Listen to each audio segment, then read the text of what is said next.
जब रात गहरी हो जाती है और गांव सो जाता है, तब शुरू होती है टून्स। बांसखेड़ा गांव की वो रात साधारण नहीं थी। पौष मास की अमावस ने पूरे गांव को अपने आगोश में ले लिया था। ठंडी हवाएं किसी खूंखार जानवर की तरह झोपड़ियों के छप्पर फाड़ने पर उतारू थी। गांव के अंतिम छोर पर स्थित विशाल की कुटिया में आज सन्नाटा मौत की आहट जैसा लग रहा था। झोपड़ी के भीतर एक कोना अंधकार में डूबा था। सावित्री बिस्तर पर पड़ी तेजी से सांस ले रही थी। उसका सीना धोखनी की तरह चल रहा था। बुखार इतना तेज था कि उसके माथे से निकलने वाली भाप ठंडी हवा में साफ देखी जा सकती थी। विशाल अपनी पत्नी के पास बैठा उसके हाथों को मल रहा था। उसके हाथ पत्थर की तरह ठंडे हो चुके थे। पास ही ईशानी और उसका 15 साल का भाई रवि डरी हुई आंखों से अपनी मां को देख रहे थे। सावित्री, तू फिक्र मत कर, मैं भी शहर जाकर दवा लेकर आता हूं। ये ठंड तुझे हरा नहीं पाएगी। नहीं विशाल, आज नहीं। आज पौष की अमावस है। तू भूल गया कि आज की रात दहकन वन जाग जाता है। बुजुर्ग कहते थे कि आज की रात जंगल रास्ता नहीं देता, बल्कि मुसाफिरों को लील जाता है। मुझे दवा नहीं चाहिए, मुझे बस तुम दोनों का साथ चाहिए। बाहर मत जाओ, वो बुला लेगा। माँ, अगर पिताजी अकेले गए तो मुझे और डर लगेगा। मैं इनके साथ जाऊंगा। मैं अब बच्चा नहीं हूँ, मैं 15 साल का हूँ और जंगल के रास्तों को पहचानता हूँ। भैया, पापा मत जाओ। सुना नहीं माँ ने क्या कहा? पड़ोस वाली काकी कहती थी कि जंगल में छलावा अपनी आवाज बदल बदल कर पुकारता है। अगर आप चले जाएं और वापस नहीं आए तो हम क्या करेंगे? बाहर की बर्फीली हवा ने उनका स्वागत किसी बर्फीले थप्पच की तरह किया। जंगल के भीतर कदम रखते ही ऐसा लगा जैसे तापमान अचानक कई डिग्री गिर गया हो। पेहू की सूखी टहनियां आपस में टकराकर ऐसी आवाज निकाल रही थी जैसे कोई हेया चबा रहा हो। पिताजी, हवा बहुत अजीब है। ऐसा लग रहा है जैसे कोई हमारे कान में फुसफुसा रहा है। डर मत रवि, ये सिर्फ हवा का शोर है। बस अपनी नजरें जमीन पर रख और मेरे पीछे चल। तभी घने कोहरे के बीच उन्हें एक रोशनी दिखी। वे उस रोशनी की तरफ जाने लगे। वहां एक पुरानी खाती हुई चाय की टपरी थी। इस निर्जन जंगल में ऐसी टपरी का होना नामुमकिन था। फिर भी वहां से आग का धुआं उठ रहा था। एक बुआ आदमी कैथली हिला रहा था और 2 लोग चुपचाप बैठे थे। बाबा, इतनी रात को यहां दुकान? बेटा, दुकान समय देखकर नहीं, मुसाफिर देखकर खुलती है। अमावस की रात को जो यहाँ से गुजरता है वो या तो बहुत बहादुर होता है या बहुत बदनसीब। चाय पियोगे? ये चाय तुम्हारी यादों को ताजा कर देगी और जिस्म को ठंडा। कहाँ जा रहे हो मुसाफिर? आगे दहकन वन का दिल है। वहां रोशनी देखोगे तो रुकना मत। अगर कोई अपनी माँ की आवाज में पुकारे तो जवाब मत देना। वो छलावा है। वो पहले तुम्हारा यकीन जीतता है, फिर तुम्हारी जिंदगी छीन लेता है। विशाल और रवि ने एक दूसरे की तरफ देखा। उनकी बातों में इतना खौफ था कि रवि के हाथ कांपने लगे। लेकिन विशाल ने सोचा कि ये लोग शायद उन्हें डराकर लूटने की ताक में हैं। उन्होंने चाय नहीं पी और आगे बढ़े गए। विशाल और रवि ने उस रहस्यमयी चाय की टपरी को पीछे छोड़ दिया था। लेकिन उन अजनबियों की बातें उनके कानों में किसी जहरीली मंत्र की तरह गूंज रही थी। जैसे जैसे वे जंगल के और भीतर दाखिल हुए, पेड़ों की ऊंचाई और सघनता बढ़ती गई। अब आसमान की धुंधली चांदनी भी गायब हो चुकी थी। पिताजी, क्या आपने गौर किया? जब हम उस टपरी से निकले थे तब हमारे कदमों की आवाज सूखी पत्तियों पर आ रही थी, पर अब ऐसा लग रहा है जैसे हम किसी गीली चीज पर चल रहे हैं। रवि, घबरा मत, ये बस तेरा वहम है। कोहरे की वजह से पत्तियां नम हो गई होंगी। तू बस दवा के बारे में सोच। हमें सावित्री के लिए वापस भी जाना है। अचानक जंगल की खामोशी को चीरते हुए एक आवाज आई। वो आवाज बहुत धीमी थी, जैसे कोई सिसक रहा हो। बाबू, मुझे धन्य लग रही है बाबू। पिताजी, ये तो ईशानी है। वो घर से हमारे पीछे आ गई क्या? नहीं रवि, पीछे मत मुड़ना। ईशानी घर पर दरवाजा बंद करके बैठी है। याद कर उस बूढ़े ने क्या कहा था, छलावा अपनों की आवाज में बुलाता है। ये वही है। आवाज अब और करीब आने लगी। ऐसा लग रहा था जैसे ईशानी उनके ठीक पीछे खड़ी है और उनका कुर्ता खींच रही है। रवि का मन हुआ कि एक बार पलट कर देख ले। पिताजी, वो आवाज बिल्कुल असली थी। उसमें वही डर था जो ईशानी की आवाज में होता है। अगर वो सच में ईशानी हुई तो? अगर वो जंगल में खो गई तो? नहीं रवि, यही तो इस जंगल का खेल है। ये तेरे दिमाग से खेल रहा है। अगर तू पलटा तो तू इस कोहरे में विलीन हो जाएगा। क्या तुझे याद नहीं पिछले साल उस चरवाहे के साथ क्या हुआ था? उसे भी अपनी पत्नी की आवाज सुनाई दी थी और अगले दिन उसकी देह उस पुराने कुएं में मिली थी। ये कैसा रास्ता है पिताजी? ऐसा लग रहा है जैसे हम एक ही जगह पर गोल गोल घूम रहे हैं। वो बरगद का पेड़ हम तीसरी बात से गुजरे हैं। विशाल रुका। उसने गौर किया कि रवि सही कह रहा था। वही कटा हुआ तना और वही लटकती जड़ें। जंगल रास्ता बदल रहा है या शायद हमारी नजरें धोखा खा रही हैं।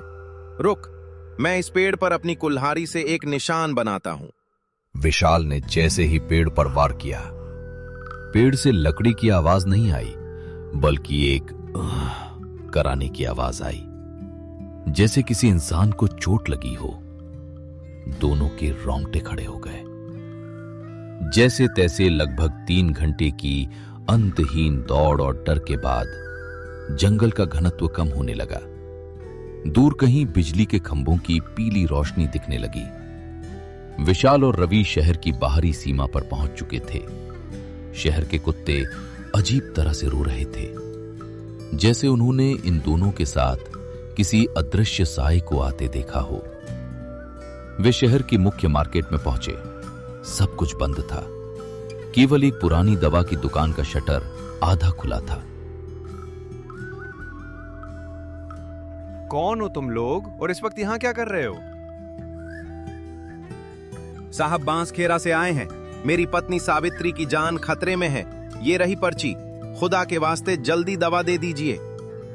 बांसखेड़ा, तुम लोग पागल हो? आज अमावस की रात है। दहकन मन के रास्ते से आए हो? जी साहब, रास्ते में हमें एक चाय की टपरी भी मिली थी। वहां के लोग बहुत डरावनी बातें कर रहे थे। क्या कहा?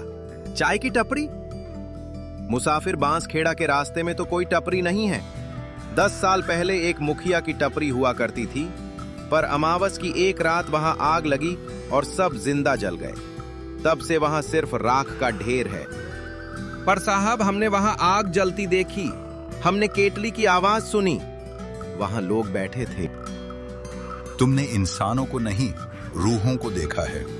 वे रूहें हर साल अमावस को वहां बैठती हैं और आने जाने वालों को चेतावनी देती हैं। जो उनकी बात मानकर लौट जाता है वो बच जाता है, और जो आगे बढ़ता है उसका क्या होता है? उसका साया जंगल छीन लेता है। अब तुम वापस जाओगे तो देखना, तुम्हारी परछाई तुम्हारे साथ नहीं होगी। तुम तो घर पहुंच जाओगे, पर तुम्हारा एक हिस्सा हमेशा के लिए उस दहकन वन का कैदी बन जाएगा। साहब, हमें डराइए मत। हमें दवा दीजिए और घर जाने दीजिए। वापस उसी रास्ते से जाना पड़ेगा, क्योंकि दूसरा रास्ता बाढ़ में बह चुका है। पर याद रखना, वापसी में वो टपरी तुम्हें फिर दिखेगी। इस बार वे तुम्हें बुलाएंगे। रुकना मत। अगर रुक गए तो अगली अमावस को तुम भी उसी बेंच पर चाय पीते मिलोगे। पिताजी, दुकानदार की बात ने मुझे बुरी तरह डरा दिया है। क्या हम सुबह तक यहां नहीं रुक सकते? मुझे वापस उस जंगल में जाने से मौत का डर लग रहा है। बेटा, माँ की दवा की गर्मी अभी मेरी जेब में है। अगर हम यहाँ रुक गए तो घर पर माँ की देह ठंडी पड़ जाएगी। हमें जाना ही होगा, ये हमारी मजबूरी है, बस हिम्मत मत हारना। विशाल ने घबराकर जमीन पर देखा। बल्ब की रोशनी में उनकी परछाइयां बहुत धुंधली और लंबी दिख रही थी। विशाल और रवि ने शहर की सीमा छोड़ दी थी। दवा की पुड़िया विशाल के सीने से चिपकी हुई थी, लेकिन उनका दिल किसी डूबते हुए पत्थर की तरह भारी था। दुकानदार की कही हुई बातें, तुम्हारा साया जंगल छीन लेगा, उनके कानों में किसी पुराने श्राप की तरह गूंज रही थी। जंगल में दोबारा प्रवेश करते ही ऐसा लगा जैसे पेड़ और करीब आ गए हों। पगडंडी अब और सक्रिय हो गई थी। पिताजी, क्या आपको महसूस हो रहा है? हवा में अब वो ठंड नहीं है जो जाते समय थी। अब हवा में जलती हुई मांस जैसी कोई दुर्गंध आ रही है। ध्यान मत दे रवि, अपनी सांसों पर काबू रख। हमें बस उस जगह को पार करना है जहां वो टपड़ी थी। दुकानदार ने कहा था कि वे हमें फिर बुलाएंगे, हमें बस बहरा बन जाना है। तभी दूर कोहरे के पीछे से वही मध्यम रोशनी दिखाई देने लगी। वही चाय की टपरी, वही आग की लपटें। लेकिन इस बार कुछ अलग था। इस बार वहां कोई शोर नहीं था। जो लोग पहले बैठे थे वे अब बिल्कुल शांत थे और उनके सर नीचे झुके हुए थे। जैसे ही बाप बेटे उस जगह के पास पहुंचे, वो चाय वाला अचानक खड़ा हो गया। उसने अपनी सूखी हुई उंगली से विशाल की ओर इशारा किया। अरे मुसाफिर, रुक जाओ। दवा तो मिल गई, पर इसकी कीमत तो चुकाते जाओ। तुम्हारे बेटे की आंखों में जो चमक है वो मुझे चाहिए। बस एक प्याली चाय, फिर रास्ता तुम्हारा। पिताजी, मेरा पैर, मैं हिल नहीं पा रहा हूं। रवि का पैर वहीं रुक गया। उसे ऐसा लगा जैसे कोई अदृश्य जंजीर उसे पीछे खींच रही हो। भाग रवि, ये सब झूठ है, ये मिट्टी और राख है। विशाल ने देखा कि टपरी पर बैठे हुए दो आदमी अब धीरे धीरे उनके चेहरे पर काल नहीं थी, सिर्फ काला धुआं था। विशाल ने अपनी पूरी ताकत लगाई। वे दोनों पागलों की तरह दौड़ने लगे।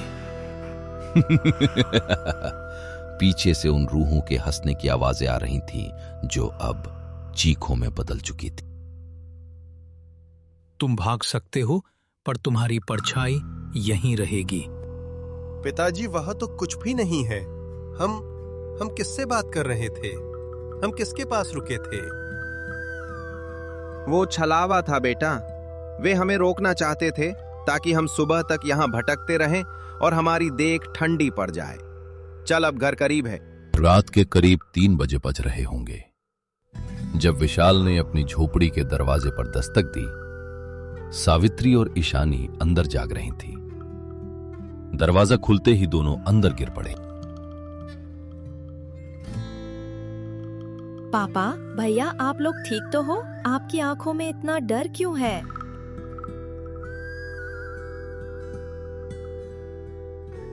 ईशानी जोर जोर से रोने लगी तो झोपड़ी के भीतर एक लंबी और डरावनी चर्चा शुरू हुई।